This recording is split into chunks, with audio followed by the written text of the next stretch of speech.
Hey, thanks for joining us for today's webinar. ADA compliance, a good offense is a good defense. Today we'll be discussing how your business can help protect itself and be prepared for ADA guests and potential lawsuits. My name is Nathan Mayfield. I'm Vice President of ResNexus. A little bit about myself. I have over 21 years of marketing experience, 12 years of operational experience, and I've worked for companies large and small, from mom and pop design companies all the way up to large billion-dollar company where I work closely with the president. I've worked at ResNexus for over 8 years, and I love learning, serving, and helping our clients grow. In addition, I'm a member of Forbes Business Council, and I regularly write articles for them in regards to topics that impact the hospitality industry, including ADA. Lastly, one thing I am not is a lawyer. I run a business just like you, and just like you, I have to do my own research and make the best decisions I can. So just to be clear, I'm not offering any legal advice in my presentation today. When I'm not at work, I love vacationing with my family. This is my wife, Megan, daughter, Ava Lee, and my son, Mason. We went to Universal Florida early last year and had a great time. This is in front of Hagrid's Hut in Harry Potter World. It's a fantastic ride. A start of a good offense is by gaining knowledge. So let's start at the beginning. What is ADA compliance? ADA stands for the Americans with Disabilities Act, which was passed in 1990. ADA has a broad scope and includes in it 5 titles. I think we're all familiar with hiring rights found in Title I. However, the section that affects your business the most, and that we are going to discuss today, is Title III, which is the non-discrimination by public accommodations and commercial facilities, which all hospitality businesses fall under. I like to break down how it affects your business into 2 categories. The first one is what I call physical ADA. Section 42.12182 basically states, no individual shall be discriminated against on the basis of disability in the full and equal enjoyment of the goods, services, facilities, privileges, advantages, or accommodations of any place of public accommodation by any person who owns, leases, or leases to, or operates a place of public accommodation. This means that the ADA law requires businesses to make modifications and remove barriers to their services if such removal would be readily achievable. Readily achievable means easily accomplishable and able to be carried out without much difficulty or expense. Ready achievable is generally determined by looking at the nature of the cost to remove the barrier in the context of the financial resources of the business. Most innkeepers have already run into or are already mindful of physical ADA requirements, which can include handicap parking, ramps to entrances and wider door frames, bars in the shower, special phones, or signage. Some of the biggest physical ADA changes came back in 2010 when new requirements became standard for swimming pools. The most common requirement is that new and existing pools or spas of a certain size are required to put in a lift or a ramp. Another aspect of physical ADA is that of service animals. Many people don't realize that you must be careful when you ask when confronted with this situation. In fact, you can't legally ask for documentation or proof that the animal is a service animal, and you can't ask about the disability. Even if you could ask, people have been known to take advantage of this broad law by just printing up their own service animal certifications online. Presently, there's also not a centralized certification agency. So by asking these questions, you could lead individuals to claim that you're discriminating against them. There are really only 2 questions that can legally be asked when a guest states that they have a service animal. These are restricted to the service animal itself. The questions are, is the animal trained to conduct a service, and what service is the animal trained to provide? I highly recommend that you have a written policy and train your staff. That way you will avoid any potential errors or incorrect questions in regards to ADA. Not every animal is considered a service animal. Emotional support animals, therapy dogs, or comfort animals aren't service animals. Although some states have laws defining these animals, they aren't protected by the Federal Americans with Disabilities Act, or ADA. Be sure to check with your local authority. Acceptable service animals include dogs and miniature horses. According to adata.org, under Title II and Title III of the ADA law, service animals are limited to dogs. However, entities must make reasonable modifications in policies to allow individuals with disabilities to use miniature horses if they have been individually trained to work or perform tasks for individuals with disabilities. Basically, factors to consider if miniature horses can be accommodated on your property is 1, if the horse is housebroken, 2, it's under control, 3, your place can handle the type, size, and weight of the horse, and they're usually the size of a St. Bernard, and 4, whether the horse's presence will not compromise legitimate safety requirements necessary for safe operation of the facility. In short, service animals are individually trained dogs or miniature horses which assist with their owners with physical impairments, such as guiding people who are vision impaired, alerting people who are hearing impaired, pulling wheelchairs, providing seizure alerts, and calming PTSD. As the owner, you may still remove the animal if either of these two scenarios is true. 1, the animal is out of control and the handler does not take action to control it, being disruptive to other guests, not kept on a leash at all times, and things of that nature. And 2, the animal is not housebroken. If the animal damages any of your property, the owner is responsible for the cost of repairing or replacing the affected area, just as would be the case if a guest were to damage the property. You may seek compensation for damages. So, pardon the pun, but again, if the service animal is a party animal, it's just the same as if it was a party person that destroyed your property, and you would be able to get damages from the guest that brought that service animal. With physical ADA, the most common accessibility room considerations include bathroom doors at least 32 inches wide, grab bars in the bathroom, service animals welcome, maybe lower blind handles, lower shelves in the closet, wheelchair accessible bathroom counters under the counter clearance, and beds that are lower or are clear underneath. One of the things that I see a lot is under the bathroom counters, in particular, having the hot and cold water lines twisted so that it won't scald the legs of someone in a wheelchair. You don't have to do all of these. These are just some of the most common guest room considerations with physical ADA. I'm not the physical ADA compliance expert, but there is a great resource found at adachecklist.org to check your property compliance. Just keep in mind that if you do any extensive renovations, you might want to check to see if that opens you up to having to do more ADA updates on your property. A lot of smaller properties often ask if they have to worry about the federal physical ADA compliance and if it applies to them. And basically, your property is exempt if you have 5 rooms or less and you live on the property. But keep in mind, that doesn't mean that your website is exempt from being ADA compliant. Historical properties are not exempt from ADA compliance, but generally have alternative requirements for properties that cannot be made accessible. In addition, I believe you have to be on the National Registry of Historical Places.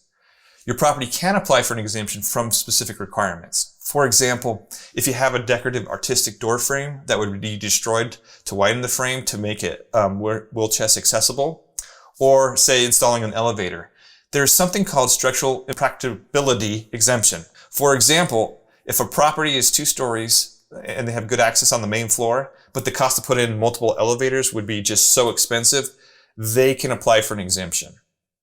In fact, the most common exemption sought for is an elevator under the structural impracticability exemption. Just keep in mind that even in those circumstances where the exemption applies, portions of a facility that can be made accessible must still be made accessible. So we just covered the first category of Title III physical ADA. Now let's move on to the second category, which I call website or online ADA. This is where I see the most lawsuits, especially in the last 3 or 4 years. It started getting bad in 2019, and unlike physical ADA, online ADA affects every business with a website. Most of the lawsuits that I have seen have been filed in New York and Florida, with California joining the ranks. I also recently have seen a lot in New Hampshire as well. In fact, in the Wall Street Journal back in 2019, it said that the number of federal lawsuits basically tripled between 2017 to 2018. And that trend just keeps going up. So Section 2836.302E states that a public accommodation that owns, leases, or leases to, or operates a place of lodging shall, with respect to reservations made by any means, including by telephone, in person, or through a third party, must make the following 5 online modifications in policies, practices, or procedures. The first modification is that the place of lodging needs to allow people with disabilities to make accessible room reservations in the same way as able-bodied guests, online, over the phone, etc. Online and website ADA got national attention during late 2019 with a Domino's Pizza lawsuit. Although not a place of lodging, it impacted our industry. So what happened is that there was a visually disabled person that attempted to place an order through the Domino's Pizza app, but the screen reading technology was not compatible. Domino's stated that they could have just called, but the court decided that businesses who take orders online or through apps can't have a different call-in requirement. The challenge with online or website ADA is that unlike physical ADA, there are no official standards that you can follow and point to and say that you have made the online shopping experience similar to a non-disabled person. There are simply just guidelines. The current de facto standard is called Website Content Accessibility Guidelines, or WCAG. WCAG usually has a version number 2, such as 2.0, and that right now is kind of the de facto standard. But WCAG is a set of technical standards that use the following 4 categories to detect if your website or online content is accessible to people with disabilities. So perceivable content is basically, it can't be invisible to all their senses. All right, there's a spectrum. They need to be able, if they're blind, then they need to be able to have a screen reader that will read the website content, things of those nature. Operable content and interface means that if they're disabled, they need to be able to still interact with the app or the website. A lot of this affects people with, say, cerebral palsy, where basically they only have one button or have to have a motion of their head to navigate through a website by tabbing and then using assistive technology. Understandable basically means that it has to make sense when these assistive technologies are reading the website. I'll go over that a little bit more. And robust means that it needs to be able to have multiple ways for the disabled person to either use assistive technologies or be able to interact with your website. It needs to be compatible with different technologies. So with WCAG guidelines in mind, let's go over some of the most common website issues to fix. Let's start with alternative text for images or pictures. This is used by the visually impaired to navigate through your website, but it also has benefits for Google because Google can't determine what is in a picture without these alternative tags. And what they are is basically when you hover over an image on a website, you are able to put in a descriptive text that says what the picture is. In this case, it's a modern rustic cabin entrance at dusk in Jackson Hole, Wyoming. Another common error is having an empty text field. This will lower your accessibility score because Google reads this as a blank space, and it also affects screen readers because it says blank, or it might cause it to stop reading. This usually isn't a problem in WordPress. However, the most common missing text issue to look out for is missing titles within forms. For example, an ADA reader might not be able to read the check-in text in that input field that I have highlighted in that pink. So that's why you often need to put a title above the input field as well. So it doesn't do as well with input fields that already have text in them. Some of the readers can't read them, so you have to duplicate that information for the screen reader. That's usually the most common. Another common problem is color contrast. As you can see, this text is hard to read even for non-impaired visitors. But keep in mind that for color contrast, it's a straight mathematical ratio and could be fine when checked in person. This is kind of a gray area because ADA readers can also change the contrast levels.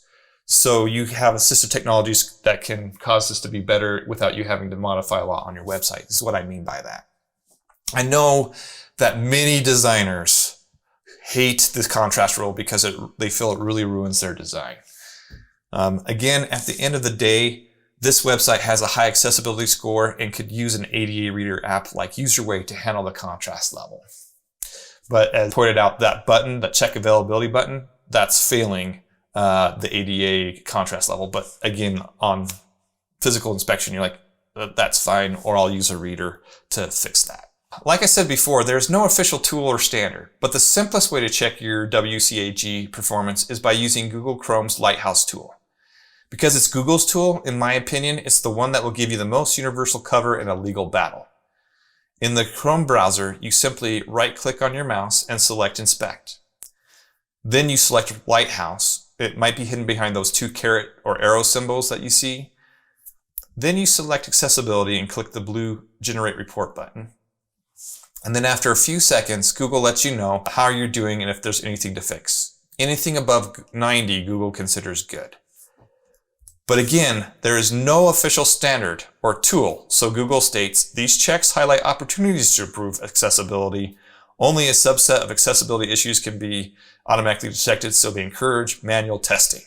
So again, the problem with website ADA is that a lot of times it just has to be inspection, and Congress hasn't done a good job about making actual standards. And before I move on, I wanted to address one last issue using another free tool found at wave.webaim.org.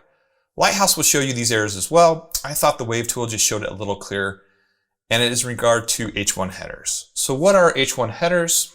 Google lets you determine what text is the most important on the page, usually your headers. For example, Aldra's Guest House, Galena, Illinois, Relax, Unwind could be labeled as H1. So basically you're telling Google what is the most important line on your web page when people search. So if I run this through a free ADA Wave tool, it shows me the headers and their order. Notice this page has an H3 above H1. So with ADA, sometimes the reader will skip and read the H1 first, then the H3. In this example, it's not that big of a deal because it would read, come relax with us, the perfect escape. But you might have a scenario where it might not make any sense. Like, Texas, we love you, or something like that. I don't know. I'm just spitballing there. But just keep in mind, there are some combos that could get confusing. In addition, you usually only want to have one H1 per page. The rest of your headers should be H2, H3, and so forth. Again, that's not necessarily for ADA, but that is for Google, because Google really only recognizes one H1. So if you have a lot of them, it could affect your SEO a little bit. There are some free tools that you can put on your website and online booking engine that help your business be more ADA compliant. UserWay is the one I suggest, and they have both a free and paid version. But keep in mind that this tool helps with reading your website, so there might still be some technical issues you will need to fix. For example, the ability to tab into input fields and menus. Once installed or set up on your website, the UserWay app works by simply clicking on the widget icon, which then pops up a menu, and then the person with disabilities can click and select from among the options that will help them better navigate your website. So let's move on to the second modification in regards to your website or online ADA. Property owners need to clearly identify the rooms that are for disabled guests on their booking engine and website. In addition, the accessible features such as handrails, entrances, etc. should also be provided. I know one of the most common is for wheelchair users to check to see if the hot and cold water lines are crossed under the sink because they might burn their legs, like I mentioned before. So looking for pictures that will show that.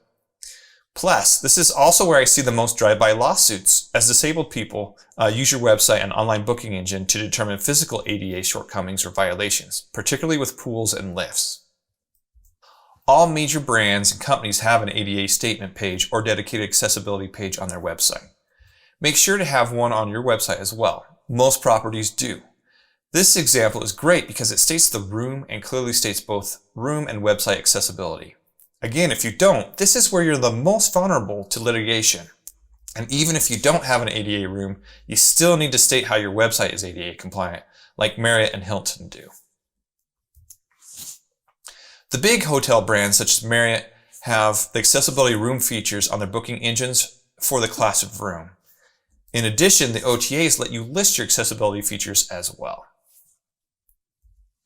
At the end of the day, this is your property's responsibility because no one else knows your property the way you do. So make sure to follow the industry standard and identify your ADA room online on either your website or booking engine, or both. In addition, I highly recommend having a picture of your bathroom or other specific ADA items. When sharing this room with the OTAs like Expedia or Booking.com, you might want to lead with the picture of your bathroom because you're specifying it as an ADA room. Okay, let's go over the last 3 items in section 36-302E. Item 3 requires places of lodging to ensure that accessible guest rooms are held for use by individuals with disabilities until all other guest rooms of that type have been rented and the accessible room requested is the only remaining room of that type. So what does this mean? It means that your ADA room should be reserved last. Once all your other room types have been booked, you can then book your ADA room to anyone if that puts you at 100% occupancy. Item 4 says that your business should remove an accessible room from inventory, including OTAs, as soon as it has been reserved. Basically, overbooking of ADA rooms is prohibited. And lastly, item 5 states that disabled guests must get the ADA room they requested. This usually affects hotels and OTAs as they have lots of ADA room inventory, but non-disabled people might book the unit. So if that happens and the disabled person comes to the property, the hotel or bed and breakfast or cabin needs to move the non-disabled guest to a different unit. Basically, this became a problem with Expedia. When Expedia first allowed ADA rooms on their notifications, it listed them alphabetically. And so the opposite was happening. Basically what happened is all the ADA rooms, because it was A, were booked out first. So all the people who didn't have a disability had ADA rooms. Basically, the hotel chains worked with Expedia and they quickly made that adjustment. So as far as having your ADA reserved last, ResNexus is one of the first and one of the only booking engines I know that helps you to basically, once a guest adds an ADA room to their cart, it pops up a message in your web browser that is something like this. This unit is reserved for customers with disabilities. If you do not have the accessibility needs, please click cancel and select another unit. This also goes on to state that the property reserves the right to switch rooms if they need to accommodate someone with disabilities. So basically, by having this automated on the ResNexus online booking engine, we've already helped you protect your property. I just highly strongly suggest, again, we can't set this up for you. We've provided the tool. It's your job to set it up. But if you have questions, we can walk you through that. But you definitely want to put that on there. And like I said, have good pictures as well. Now, unlike hotels, bed and breakfast, depending on your property, you might make the claim that each room is its individual room type and that thus your ADA room is the only remaining room of that type. I know of bed and breakfast that try to make that claim. I don't know how this would hold up in court, but I think the judge would probably go off of bed type. For example, king suite versus queen suite. Regardless of what you do in this case, I recommend that you have a link to your ADA statement on the bottom of your website or booking engine that links to your ADA policies. Just to recap, what is required for ADA online or website compliance? Well, you have to allow people with disabilities to make accessible room reservations in the same way as non-disabled guests. Online, over the phone, etc., they can't have a different way. You must describe the accessibility features of a guest room in enough detail so that people can determine if the room will meet their individual needs. You have to hold accessibility rooms for reservation by guests with disabilities until all the other rooms of that type or class are sold. And you have to remove an accessible room once it is booked and been reserved. You can't overbook an ADA room.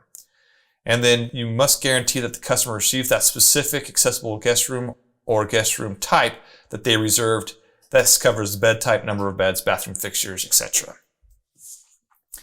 So properties that don't have strong ADA compliance, and even some that do, can be targets of drive-by litigation.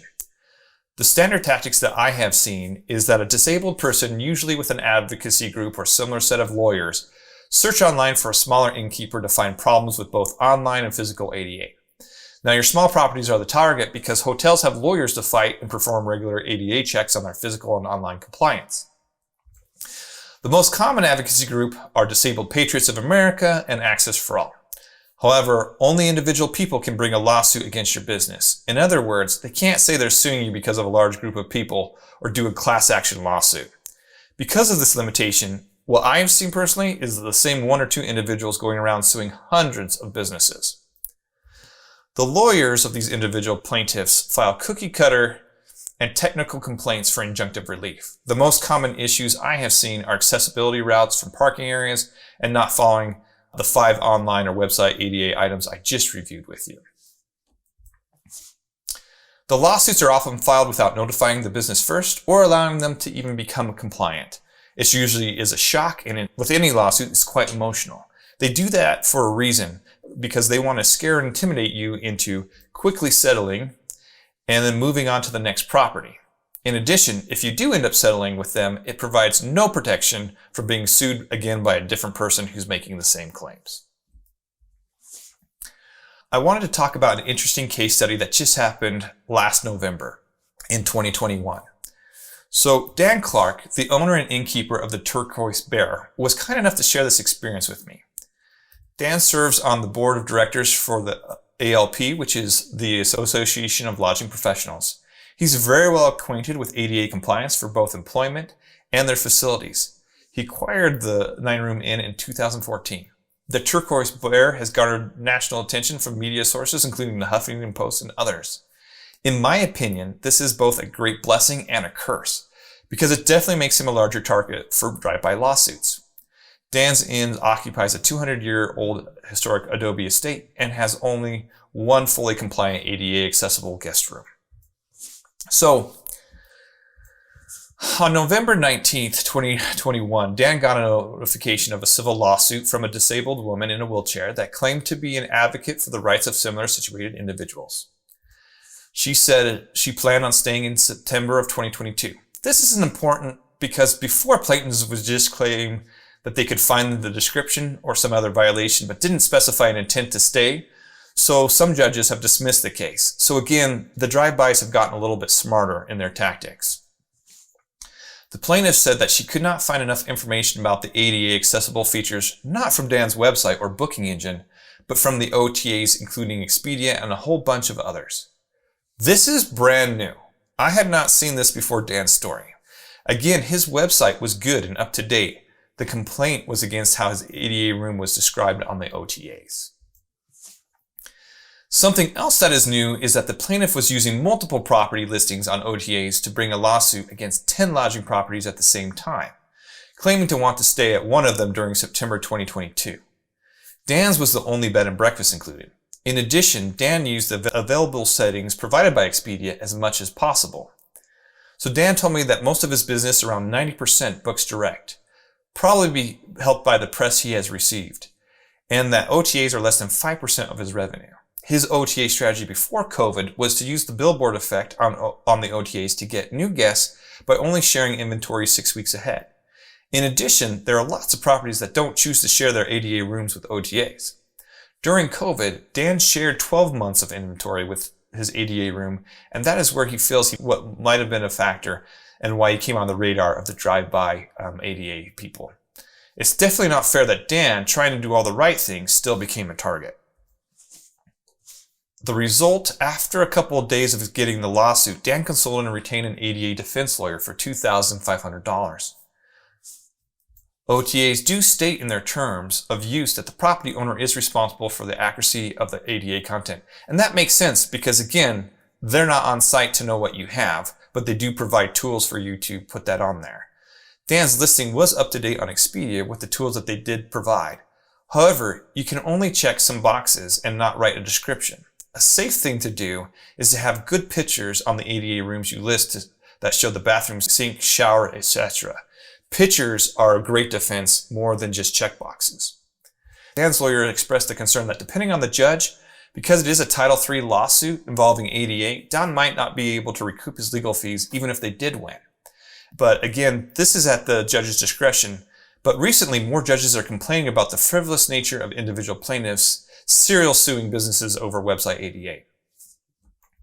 In addition, Dan's lawyer estimated that the cost to fight the case would be 10 to 20 times the cost of the settlement, which at 10 times would be around $35,000.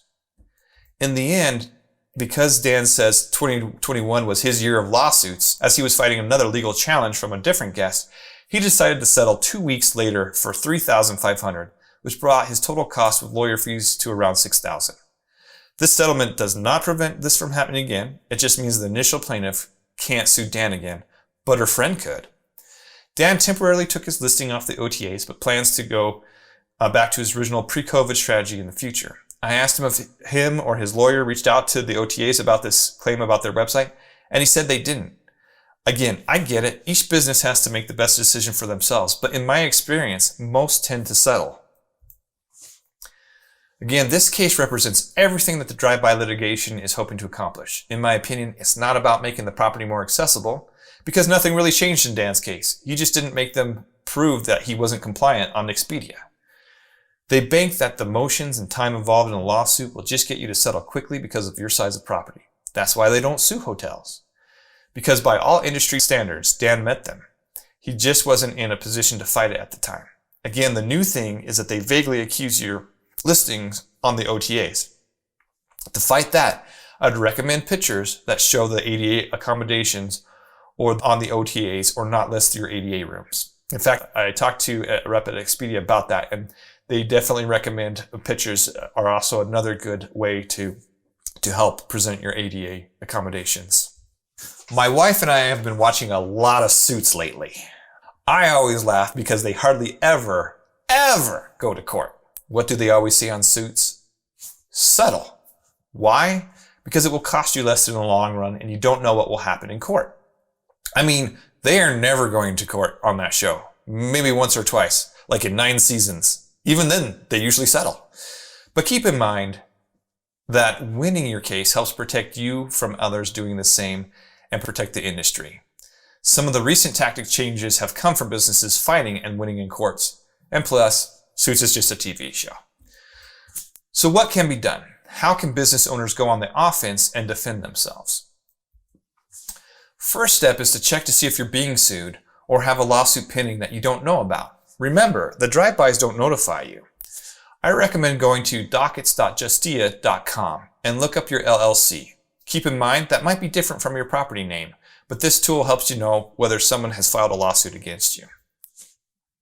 In addition, Congress has noticed the problem.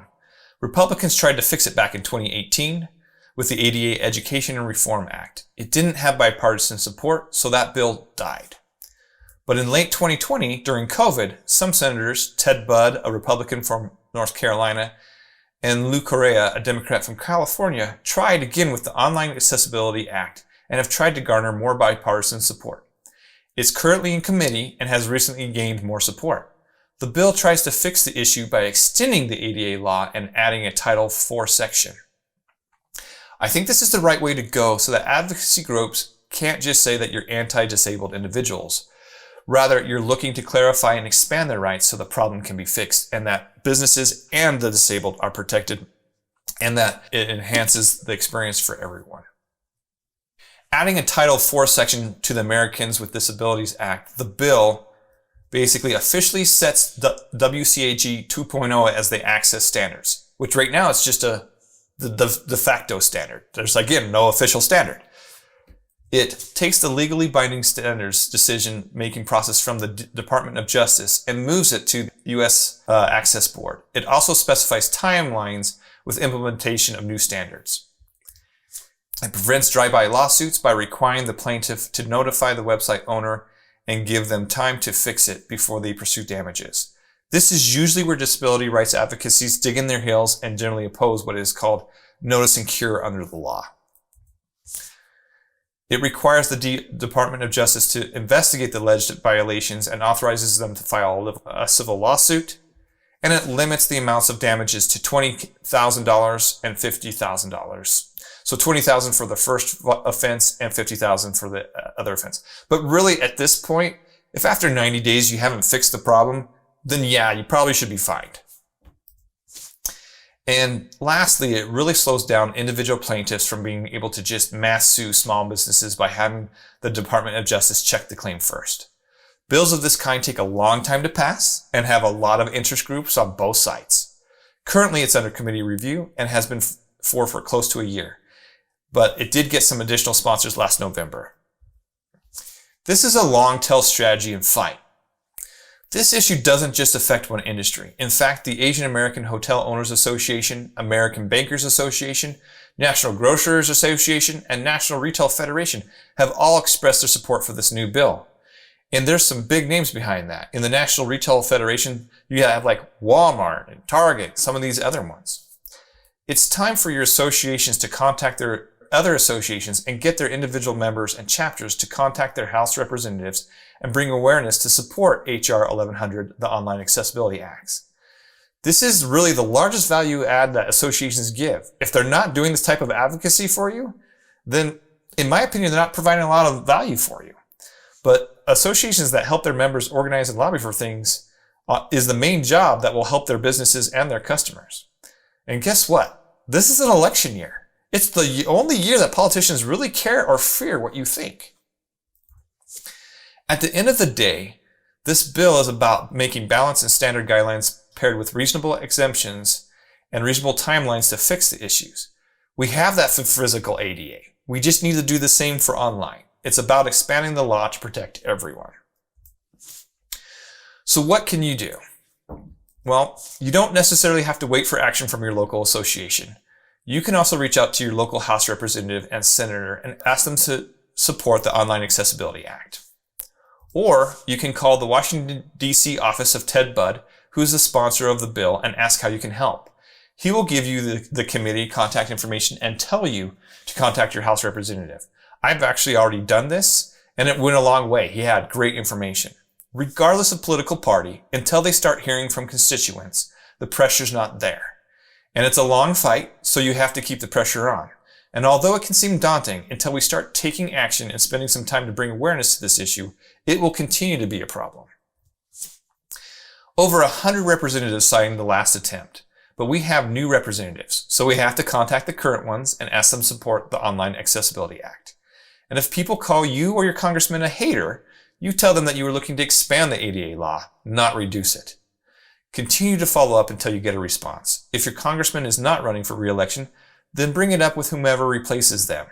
Again, laws are not changed overnight, but they do change if we stay focused. And lastly, I would contact the OTAs. If the latest wave is the claim that your listing is not good enough, then make sure you have done all you can do to set your listing correctly. And make sure to document it. Retain all of your correspondence for future reference. That way, if you're sued, you can challenge the litigation, or worst case, if you need to be part of a class action lawsuit in the future, you can have the proof that your association needs to pursue that against the OTAs, if necessary, if they won't make the change. In addition, if a lot of properties raise awareness, you can actually activate Expedia's or Booking.com's legal team to be concerned enough to make changes both within the company and by their lobbying influence. Ask them to publicly support this bill as well. Last note, many of the OTA solution is to have good pictures of your ADA room.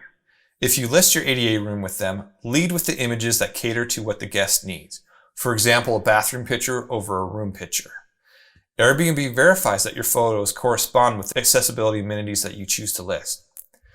Regardless of whether you add an accessible room or feature yourself or by calling into the OTA, I would advise checking your listing within 24 hours to make sure it's displayed as desired.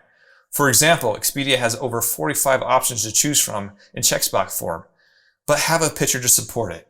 If you change the name of the room to something custom, that can also cause problems in their settings. Lastly, if you are a small property, which is the target of the drive-bys, just don't list your ADA room. The guests can still shop direct to your website and see your ADA room there. But at the end of the day, it's up to you. So what have we done at ResNexus? First, we've been educating the industry about this topic for several years. I've written 4 or 5 articles and other resources, as well as a Forbes article on this subject. In addition, as you can see, I have provided a quick cheat sheet about ADA compliance, and that can be found at ResNexus.com under News, and the article is ADA Compliance Guide for Websites and Online Booking Engine, and it helps break down those 5 requirements that I went over earlier. Again, you can download that today. And I've also provided a link here on the YouTube video so that you can download that. This has resulted in us providing technology solutions and support to thousands of properties that use our software, especially the over 800 businesses that use our website services, and thousands of properties that use our ADA compliant booking engine. I've reached out and talked to the OTAs about this issue as well. I continue to bring feedback and concerns back to them. They have provided some updates and solutions, and I will continue to work with them about the issues we discover. And I have also personally reached out to Ted Budd's office as well as my representative John Curtis, and even my senators Mike Lee and Mitt Romney. All right, so again, I try not to ask others to do things I'm not willing to do myself. And I hope that you can take these solutions and help join ResNexus to try to elevate and bring awareness to the entire industry. So now I'm going to wrap up. We're going to prepare for some questions. But before that, I wanted to do some other information that you might be interested in. But our next webinar will be the foundations of the 5-star experience, becoming word of mouth worthy. Find out how you can make your property more word of mouth worthy in this great marketing webinar on March 23rd, 2022 at 1 p.m. Mountain Standard Time. So if you like this webinar or want to see past webinars, you can find them on resnexus.com under Education Webinars. And this will bring up all of our upcoming and past webinars for you to enjoy. Again, if you want to find out more about the news articles that ResNexus has written on ADA compliance, you would simply go to Education and then News, and then you can scroll down and see all the articles that we've written in the past about ADA compliance and how ResNexus helps your business, as well as that cheat sheet that I mentioned earlier in my presentation that clearly goes down the 5 requirements of online website ADA compliance and what that means to your business. If you are a ResNexus customer and have questions, feel free to reach out to the support team by clicking on the support link on your back office under settings, and you can either call your red carpet professional or call into the general support line. So now that I've gone through those announcements, let's go ahead and see if there's any other questions about ADA that I could address that maybe you have after watching my webinar. I'm just going to give it a minute as I look for those questions to come in. All right, so as I'm looking through some of these questions, one of the main ones was basically a property that had that wanted to talk about service animals, and basically are they required to allow service animals? And like I mentioned before earlier in the webinar, absolutely, the service animals are protected under ADA, and so it depends on your size. If you're well, they're protected, but you're mostly exempt from physical ADA requirements if you are basically 5 rooms or less and you live on property. Then you don't have to support service animals. But apart from that, if you're larger than that or you don't live on property, then you do have to support them. I recently was at at ALP, the conference, and one of the things they asked was, well, what if I'm highly allergic to different types of dog or dander from the dog? And I said, well, you can, I guess you could you could say that affects my operations, but if you do so, that pretty much opens up that person be able to look at your medical records if they decide to sue you for discrimination. So at that point, I make other arrangements or have someone else take care of it, or take a lot of allergy medicine or something for that day. For the most part, it is protected, but as I mentioned before, it doesn't mean that there's support animals or pets. Service animals are specifically trained to do a specific function, and they have to fall under those guidelines for what those are, and I listed those earlier. Is there any talk of reducing the room exemption?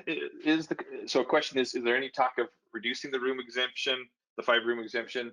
I don't think so. That's that goes back to, like, I think 1990 and maybe 2010. It's been in there for a while, so I don't think that they're going to change. They're changing that. But that's something you could bring up to.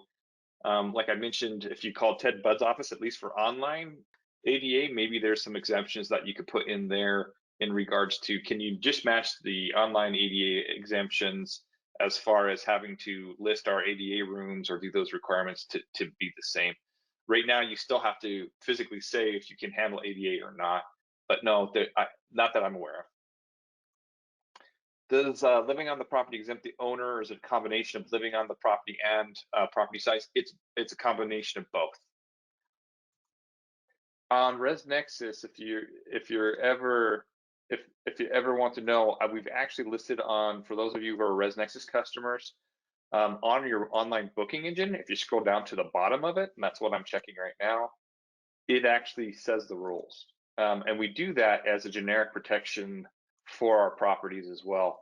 So basically, it's as required by law, the owner occupied that have more than 5 units or properties with 6 units. So you have to have more than 5 units.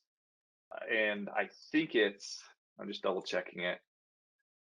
I wrote an article on it, but it's been a while. It's owner occupied. So you have to live on property and you have to have 5 units or less. It's a combination of both.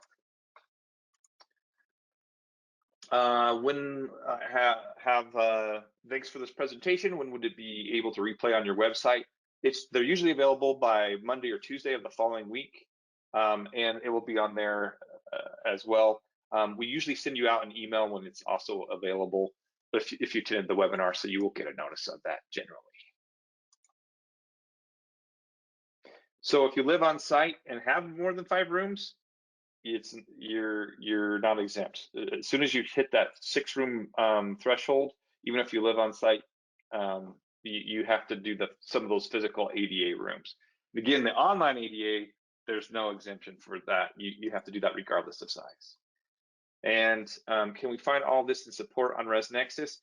I'm planning on I think that's a great idea. I will talk with our support team and see if we can't have a section in our support portal where it pulls up this webinar.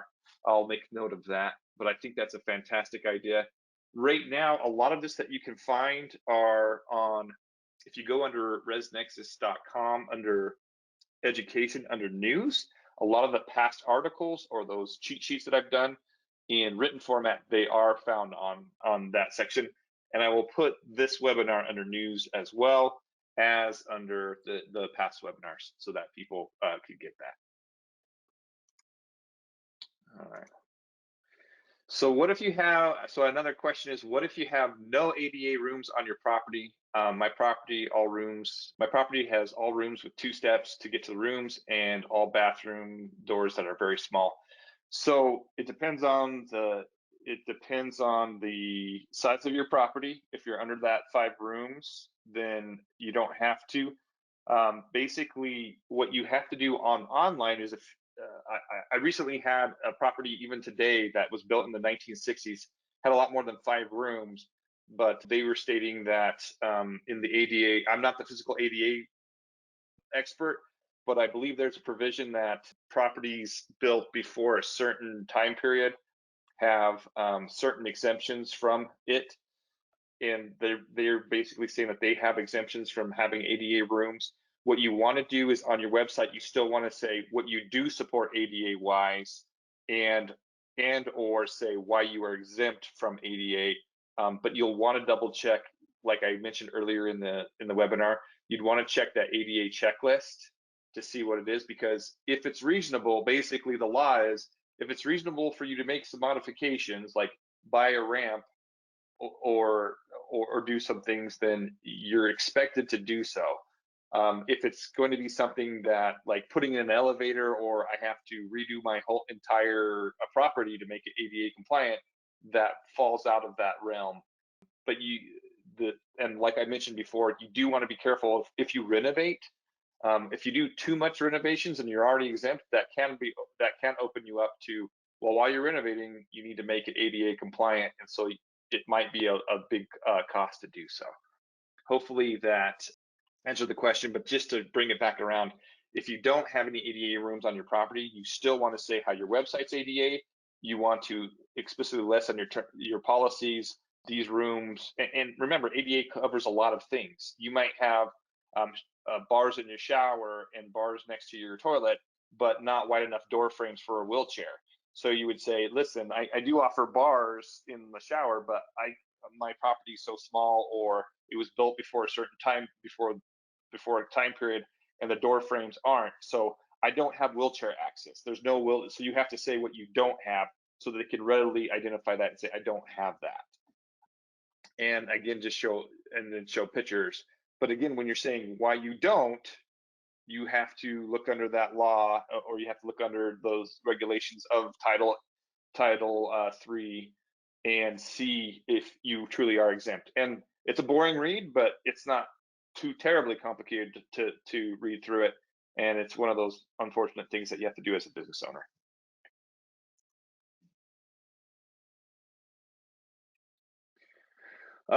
So the question is that I've referred to 5 rooms or 5 units. Is the 5 individual standalone houses or 5 bedrooms or 5 rooms, including in all rooms? So it's it's it's basically how you rent the unit.